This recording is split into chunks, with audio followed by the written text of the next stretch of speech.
ما در طول خیزش زن زندگی آزادی هم شاهد بودیم با وجود هزینه‌های بسیاری که جوانان در ایران متحمل شدند، اما گروه‌های مخالف جمهوری اسلامی و زیر مجموعه هاشون در خارج از کشور به غیر از حالا شاید فرجه کوتاه مدتی نتونستن اون اتحاد لازم رو به دست بیارن یا حتی حفظش کنند. برای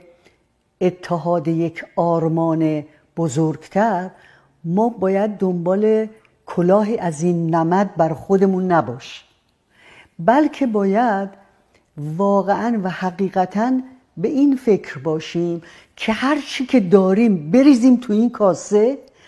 غیر خودخواهانه، هیچی هم گیرمون نیامد. اون هدف اصلی مهمترینه. من تو این جریان‌های به اصطلاح وقایع اخیر و اتفاقات اخیر این رو میگم، میدونم خیلی ها به خصوص چپ ها و میدونم خیلی ها به خصوص گروه های مجاهدین و نمیدونم غیره و اینا به من حالا فوشاشون شروع میشه، اما من پوست کلفتی دارم بعد از رسیدن به سن 76 سالگی، پوستم کلفته. من تو این جریان ها به اصطلاح واقعی ترین و بی‌نیازترین فردی رو که دیدم قربانی این تفرقه ها شد واقعا شاهزاده رضا پهلوی بود. حس کردم واقعا موجود قدرت طلبی نیست ولی وطن پرست. نمیگم اگر الان بیاد ایران آزاد شه و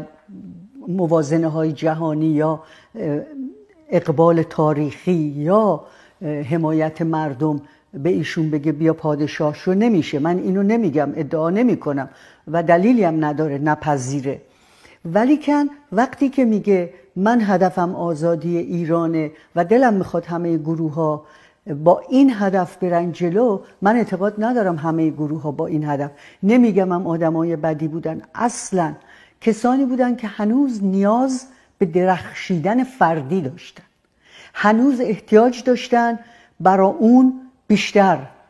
دست بزنن، هنوز احتیاج داشتن پودیوم به اون بیشتر بدن، هنوز شک و تردید داشتن که آیا حاضرن خودشون رو خرج این خیزش بکنن یا نه، و شیطنت ها و پول های جمهوری اسلامی هم بی